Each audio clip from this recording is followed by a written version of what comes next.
This is your WXCO Daily News Roundup for Bull Falls Radio, 98.9 FM and 1230 AM in Wausau.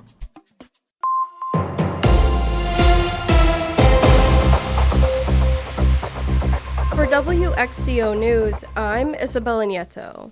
A long-awaited hearing in the ethics complaint against Wausau Mayor Doug Dinny has officially come to an end. The Wausau Ethics Board has officially heard the complaint against Dinny regarding his removal of a ballot box from the steps of City Hall last year. The complaint, filed in January, alleged Dinny's removal of the ballot box violated city ethics codes.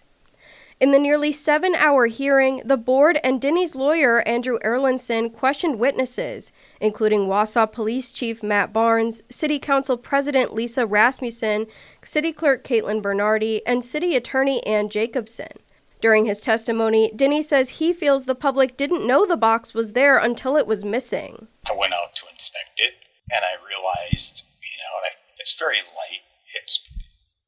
It was clearly not secured. He said he didn't intend to keep the box for an extended period of time.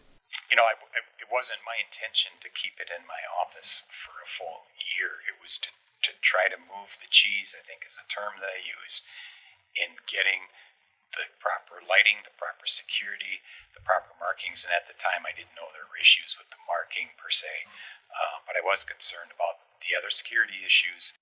In looking back on the situation, Dinny said he wouldn't wish his, quote, 15 minutes of fame on anyone. I had CNN showing up here. We had news camera before we had our security doors out front. We had news guys rolling and walking into my office.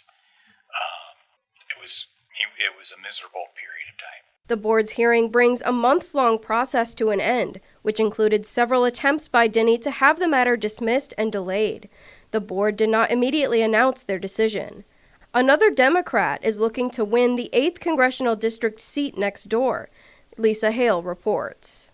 Benjamin Ben Hable wants to see more representation for people like themselves in government. So Hable, 41, who self-describes as a young, disabled, gender-fluid person, is running as a Democrat for the 8th Congressional District. I am running to represent underrepresented people, because when those people are put into Congress, into positions of power, they actually make differences and changes for all.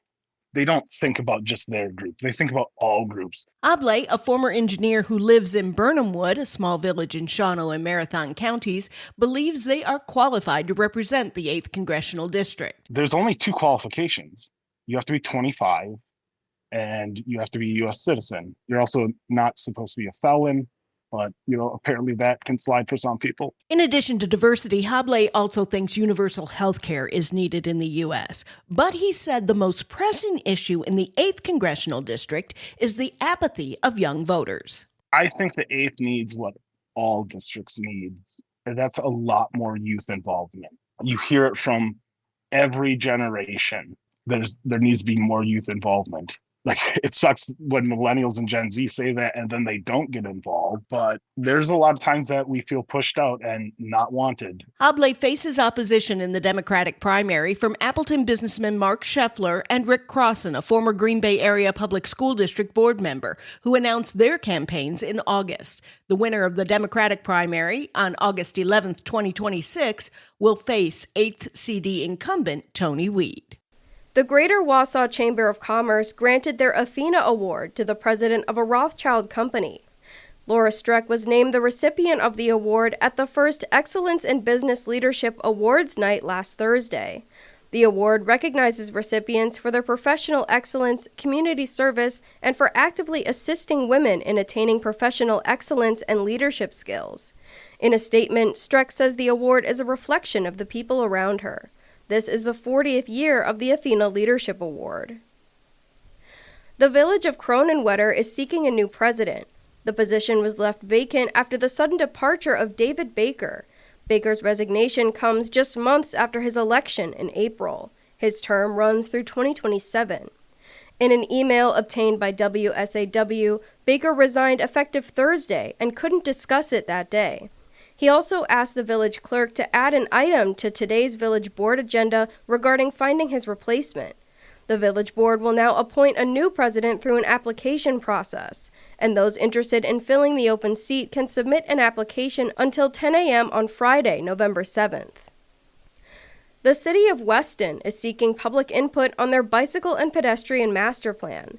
WSAW reports the village will use a grant from the State Department of Transportation to identify gaps in their bike and pedestrian network. The village has a public survey available, asking people to contribute ideas and possible changes they could make, including where the village should connect trails or sidewalks with other municipalities, safety features, ADA accessible additions, and other factors. The survey is available at westonwi.gov. Baseball tonight. Hi, I'm Mike Clemens with sports. The Brewers and the Dodgers meet for Game 1 of the National League Championship Series at AmFam Field. The last time the Brewers made it this far was in 2018, when they lost in 7 games to this same Dodgers team. The Dodgers then advanced to the World Series, but lost to the Boston Red Sox in 5. College football. The Badgers, with another poor performance, losing 37-0 on homecoming to the Iowa Hawkeyes. Badgers head coach Luke Fickell. Fall camp, I would tell you that we were in a better place. No, we're not better than most of the people or maybe anybody right now that we're playing. NFL, the Packers over the Bengals, 27-18. Green Bay running back Josh Jacobs led with 5 receptions, 18 carries for a total of 150 yards and 2 touchdowns, even though he had the flu. I really don't know where it came from. Just kind of woke up this morning just not feeling my best. I told him, I said last time that I felt that way, I had 130 and 2 touchdowns. So it is what it is. That's Josh Jacobs with Sports. I'm Mike Clemens. That's your WXCO Daily News Roundup from Civic Media. Subscribe to this podcast on Spotify, Apple, or wherever you find your podcasts. Find more news at bullfallsradio.com.